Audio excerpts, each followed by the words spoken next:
एक राजा था, उसके 3 बेटे थे और तीनों बेटों की 3 बहुएं थीं। एक दिन राजा शिकार को गया। वहां उसे शनिचर देवता मिला। वह राजा से बोला, राजा राजा, मैं तेरे घर अभी आऊं या साल भर बाद? राजा ने कहा, मैं कल अपने वहू बेटों से सलाह करके तुम्हें बताऊंगा। शनिचर ने कहा, अच्छी बात है। राजा अनमना होकर घर लौटा तो बड़े बेटे ने पूछा, पिताजी आप उदास क्यों हैं? राजा दुखी होकर बोला, बेटा आज मुझे शनिचर मिला था, पूछता था कि अभी आऊं या साल भर बाद। मैंने कह दिया कि अपने घर वालों से पूछकर जवाब दूंगा। बड़ा राजकुमार बोला, ठीक किया पिताजी, कल जब वह पूछे तो कह दीजिए कि साल भर बाद आए। दूसरे और तीसरे बेटे ने भी साल भर बाद ही आने का समर्थन किया।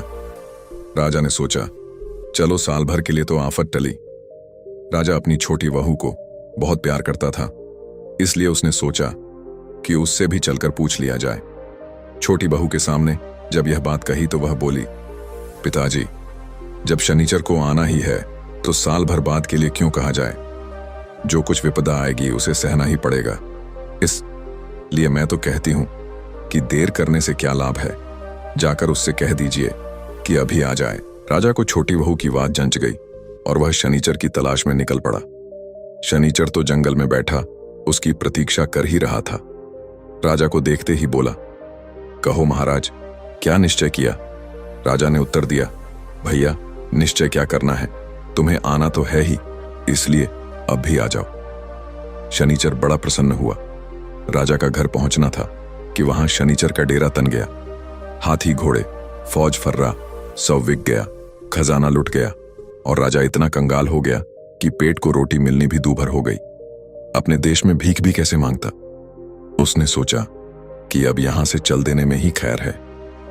राजा रानी तीनों बेटे और तीनों बहुओं को लेकर परदेश को निकल पड़ा। चलते चलते वे एक शहर के पास पहुंचे। भीख कभी मांगी होती तो मांगते।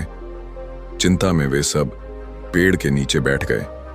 भूख के मारे प्राण सूख रहे थे और पास में फूटी कौड़ी भी नहीं थी। छोटी बहू की मां ने उसे विदा करते वक्त 7 लाल दिए थे। वे उसने अभी तक छिपा रखे थे। अब उससे न रहा गया और एक लाल निकालकर उसने अपने ससुर के हाथ पर रख दिया। बोली, पिताजी चिंता करने से क्या बनेगा, ये लाल ले जाइए और किसी सेठ के यहाँ गिरवी रखकर खाने पीने का सामान ले आइए। कुछ दिन तो कट ही जाएंगे। राजा लाल लेकर चला गया। न वावा आए न घंटा बाजे। छोटी बहू ने दूसरा लाल अपने बड़े जेठ को दिया, पर वह भी न लौटा। इसी तरह दूसरा जेठ और उसका पति भी लाल लेकर चंपत हो गए। अंत में 5वां लाल उसने सास को दिया, पर वह ही क्यों लौटती। उसकी भी नीयत बिगड़ गई। अब उसके पास बचे 2 लाल, वे भी उसने एक एक करके अपनी जेठानियों को दे दिए। गरीबी में स्वार्थी हो जाना कोई असंभव बात नहीं है। वे दोनों भी उसे जंगल में असहाय छोड़कर चलती बनी। छोटी बहू के पास अब कुछ भी नहीं था। वह बड़ी घबराई और भगवान से कहने लगी कि मैं क्या जानती थी कि सभी मुझे जंगल में इस तरह भटकने को छोड़ जाएंगे। अब तू ही मेरा सहारा है, चाहे मार चाहे तार। रोते रोते उसे एक तरकीब सूझी। उसने क्या किया कि एक राजकुमार का भेष बनाया और उस नगर के राजा के दरबार में गई। राजा ने जब उसे देखा तो उसकी सुंदरता से उसकी आंखें चुंधिया गईं। सोचा कोई राजकुमार मुसीबत का मारा है। पूछा, कुमार तुम कौन हो और यहां क्यों आए हो? राजकुमार ने उत्तर दिया, महाराज मैं एक परदेसी हूं और नौकरी की तलाश में आपके दरबार में आया हूं। राजा ने पूछा, पर काम क्या करोगे? राजकुमार बोला, महाराज ऐसा काम करूंगा जो आपके दरबारियों में से कोई भी ना कर सके। राजा बोला, तनख्वाह क्या लोगे? राजकुमार ने कहा, 1,00,000 टका रोज। राजा ने मंजूरी दे दी, क्योंकि उसने सोचा कि काम भी ऐसा जोखिम का करेगा जो कोई न कर सके। राजा ने उस दिन से उसका नाम लखटकियां रख दिया। लखटकियां मन ही मन बहुत खुश था, क्योंकि वह सोचता था कि न कोई असंभव काम होगा और न मेरी जरूरत पड़ेगी और 1,00,000 टके मेरे रोज सीधे हो जाएंगे। लखटकियां बोला, महाराज मेरी एक शर्त और है। राजा बोला, उस शर्त को भी कह डालो। लखटकियां ने कहा, मैं आपके दरबार में रोज हाजिरी चजाने नहीं आऊंगा। जब आपका काम पड़ेगा तभी आपकी सेवा में हाजिर हो जाया करूंगा। राजा ने कहा, मंजूर। बस अब क्या था, लखटकियां एक खूब बढ़िया महल में रहने लगा। उसके चारों ओर दास दासियों का जमघट लग गया, पर अंदर जाने की किसी को इजाजत नहीं थी। बड़े बड़े राजा उसके सामने मात खाने लगे। काम न धाम, सारे दिन चैन की वंसी बजती। एक दिन की बात, आधी रात को छत पर किसी स्त्री का भयानक चीत्कार सुनाई दिया। आवाज बढ़ती ही गई, पर कोई भी छत पर जाने की हिम्मत न कर सका। राजा ने हुक्म दिया, लखटकियां को बुलाओ, वह पड़ा पड़ा ऐश करता है, किस दिन काम आएगा। लखटकिया तुरंत राजा के सामने पहुंचा और सिर झुकाकर बोला, महाराज क्या आज्ञा है सेवक को। राजा ने कहा, जरा पता तो लगाओ कि महल की छत पर कौन स्त्री डकरा रही है। लखटकिया का स्त्री हृदय एक बार ही कांप उठा, पर वह अपनी कमजोरी कैसे दिखाता। नंगी तलवार लेकर, भगवान का भरोसा कर, वह छत पर जा पहुंचा। देखता क्या है कि एक मरा हुआ बालक अधर में लटक रहा है और एक डायन उछल उछल कर उस तक पहुंचने की कोशिश कर रही है। उसका हाथ बालक तक पहुंचने में कुछ ही दूर रह जाता था, इसीलिए वह चिल्ला चिल्ला कर रो रही थी। हिम्मत करके लखटकिया ने पूछा, माई तुम आधी रात में इस तरह क्यों रो रही हो। रोते रोते उसने उत्तर दिया, बेटा यह बालक मेरा एक लौता बेटा है। मैं अंतिम बार इसे जी भरकर हृदय से लगाना चाहती हूं, पर क्या करूं, कब से कोशिश कर रही हूं, मेरा हाथ ही नहीं पहुंचता। लखटकिया उसे समझाते हुए बोला, मां शांति रखो, मैं नीचे लेट जाता हूं, तुम मेरे ऊपर खड़ी हो जाओ। जरा सी तो कसर है, मेरे ऊपर खड़ी होकर वच्छे तक पहुंच जाओगी। लखटकिया नीचे लेट गया और डायन उसके ऊपर खड़ी हो गई। बजाय बच्चे को छाती से लगाने के, वह उसका कलेजा निकालकर खाने लगी। लखटकिया तो पहले से ही सतर्क था, वह जानता था कि दाल में कुछ काला है। उसने तलवार का ऐसा वार किया कि डायन का एक पैर कट गया और वह नीचे गिर पड़ी। जैसे ही उठकर वह लदर पदर लंगड़ाती हुई भागी कि उसका चीर लखटकिया के हाथ में आ गया। आधा चीर फटकर लखटकिया के हाथ में रह गया। डायन गायब हो गई और उसके साथ उसका रोना भी। लखटकिया काम पूरा करके अपने महल में गया और रातों रात उसने उस चीर की एक चोली सी डाली। घर में आकर लखटकिया स्त्री का वेश बना लेता था। उसने यह मशहूर कर रखा था कि घर में मेरी बहू रहती है, किसी को उसके घर में घुसने का हुक्म नहीं था। एक दिन क्या हुआ कि राजा की नाई चोरी चोरी वहां पहुंच गई। लखटकिया स्त्री के वेश में था। वह उससे निगाह बचाकर चलते समय खूंटी पर से लखटकिया की चोली चुरा कर ले गई। राजा के महल में आकर उसने वह चोली राजकुमारी को दिखाई और बोली, देखो तो लखटकिया की बहू कैसे कैसे कपड़े पहनती है। पहनना तो दूर, ऐसा कपड़ा तुमने कभी आंख से भी ना देखा होगा। तुम्हारे नौकर की घरवाली की यह मजाल की तुमसे भी चढ़ती पोशाक पहने। इतना सुनना था कि राजकुमारी खटपाटी लेकर पड़ रही। राजा ने उसे बहुत मनाया, पर वह न बोली। राजा ने फिर प्यार से कहा, बेटी तू इस तरह क्यों पड़ी है। अब तो हमारे राज्य में लखटकियां जैसा योग्य सेवक है, तू चाहे तो आसमान के तारे भी तुड़वाकर मंगा सकता हूं। राजकुमारी ने चोली निकालकर राजा के सामने रख दी और बोली, लखटकिया की बहू कैसे अनमोल और अनोखे कपड़े पहनती है। मैं भी जब तक ऐसी चोली नहीं बनवा लूंगी अन्न जल ग्रहण नहीं करूंगी। राजा ने कहा, अरे यह भी कोई बड़ी बात है, ऐसी एक नहीं 1000 चोलियां बनवा लेना। बड़ी खुशामद के बाद राजकुमारी ने भोजन किया। राजा ने चारों दिशाओं में लोग भेजे, पर वैसा कपड़ा कहीं न मिला। अंत में लखटकिया की बारी आई। राजा ने उससे कहा, लखटकिया तुम्हारी बहू के पास जैसे कपड़े की चोली है, वैसा ही कपड़ा तुम्हें राजकुमारी को लाकर देना होगा।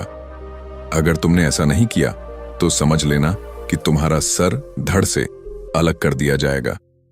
लखटकिया नाइन की चालाकी समझ गया, पर करता क्या। उसने राजा से 1 साल की मोहलत मांगी। वह घर से निकल पड़ा और चलते चलते एक श्मशान में पहुंचा। वहां उसने देखा कि एक जवान लड़के की लाश रखी हुई है। आधी रात थी। चारों ओर गीदड़ और उल्लुओं की भयानक आवाज हो रही थी। राजा का हुक्म था कि लाश सवेरे से पहले न जलाई जाए। अब यही समस्या थी कि रात भर लाश की रखवाली कौन करे। लखटकिया तो जान हथेली पर रखकर निकला ही था। उसने जो लोग मुर्दा जलाने को आए थे उनसे कहा, भाई, तुम लोग बेफिक्री से सो जाओ, मैं लाश को रात भर देखता रहूंगा। जब सब सो गए तो एक राक्षस लाश के पास आया। उसके हाथ में 2 लकड़ियां थीं। उसने एक लकड़ी मुर्दे के पायते रखी, एक सिरहाने, फिर पायते की लकड़ी सिरहाने रख दी और सिरहाने की पायते। इतना करते ही मुर्दा जिंदा हो गया। परंतु थोड़ी देर में राक्षस ने लकड़ियों के फेर बदल से उसे फिर मुर्दा कर दिया और अपनी लकड़ी उठाकर चल दिया। लखटकिया तो वहां ताक लगाए बैठा ही था। जैसे ही राक्षस लकड़ी उठाकर चला कि उसने ऐसा वार किया कि राक्षस की दोनों बाहें कटकर नीचे गिर गईं। डर के मारे राक्षस वहां से 9-2-11 हो गया। लखटकिया ने लकड़ियां उठाकर अपने पास रख लीं। सवेरा होते ही मुर्दे को जलाने की तैयारी होने लगी। लखटकिया ने सबको रोक दिया और राक्षस से मिली लकड़ियों की सहायता से मुर्दे को जिंदा कर दिया। सब लोग आश्चर्यचकित रह गए।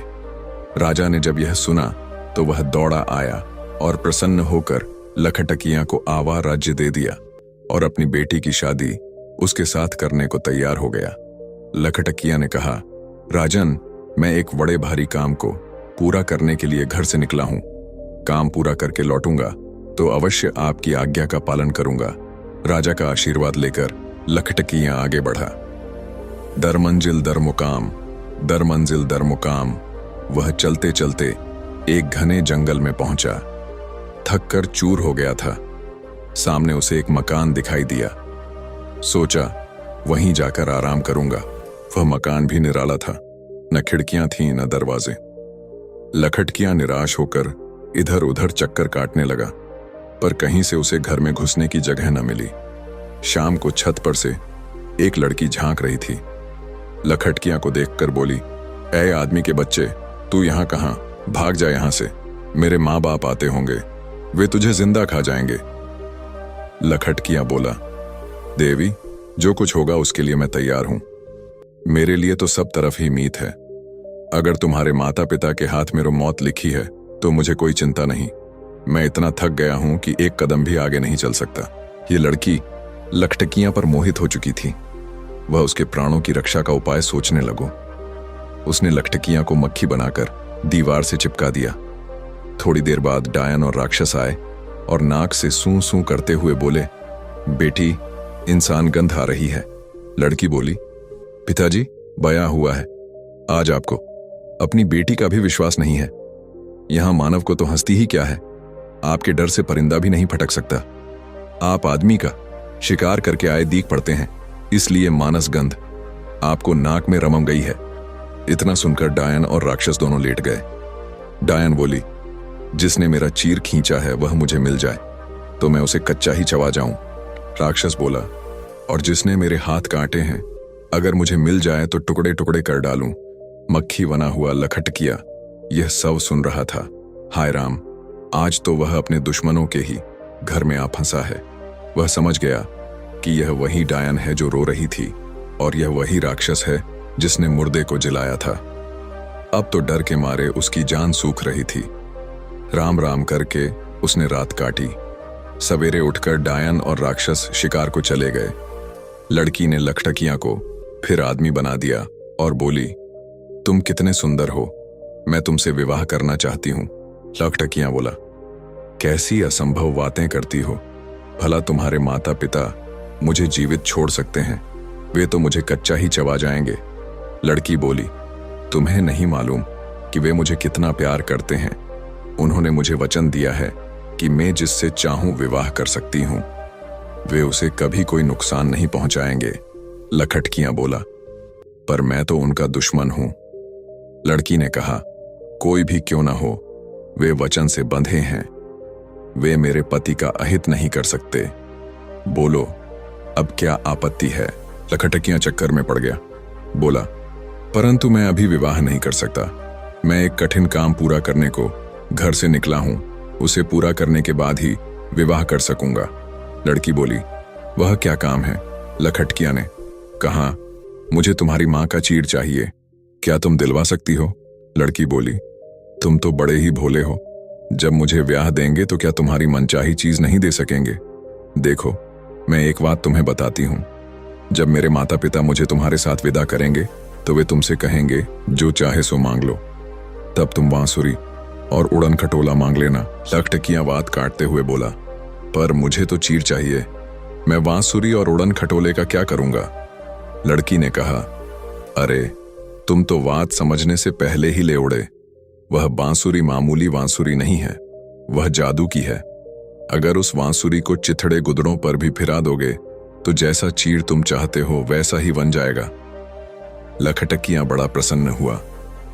डायन और राक्षस के लौटने पर लड़की ने फिर लखटकियां को मक्खी बना दिया।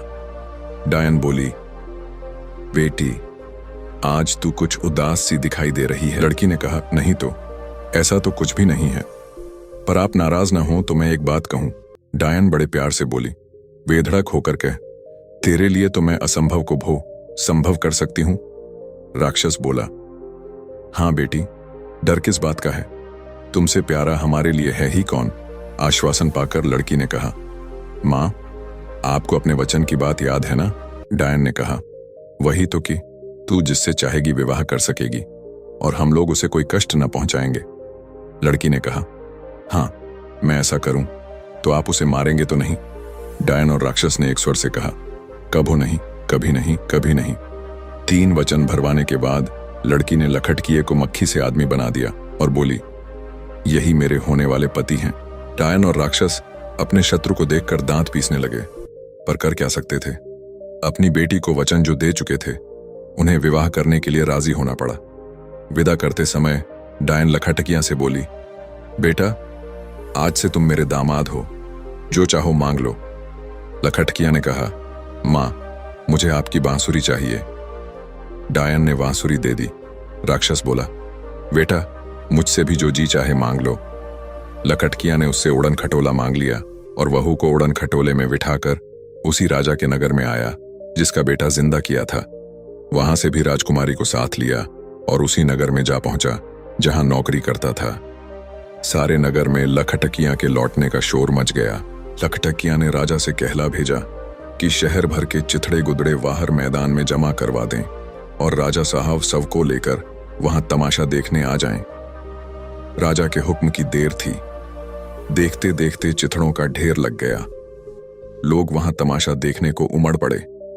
लखटकियां ने जैसे ही चिथड़ों के ऊपर बांसुरी घुमाई कि थान के थान उसी तरह के चीर के बनते चले गए। लखटकियां ने एक थान राजा को भेंट किया और बाकी सब लोगों में बांट दिए। लोग लखटकियां की प्रशंसा करने लगे और राजकुमारी तो खुशी के मारे सुध-बुध ही खो बैठी। राजा ने प्रसन्न होकर राजकुमारी का विवाह लखटकियां के साथ पक्का कर दिया। लखटकियां ने कहा, महाराज मैं राजकुमारी के लिए एक बहुत सुंदर महल बनवाना चाहता हूं। महल बन जाने के बाद ही मैं शादी करूंगा।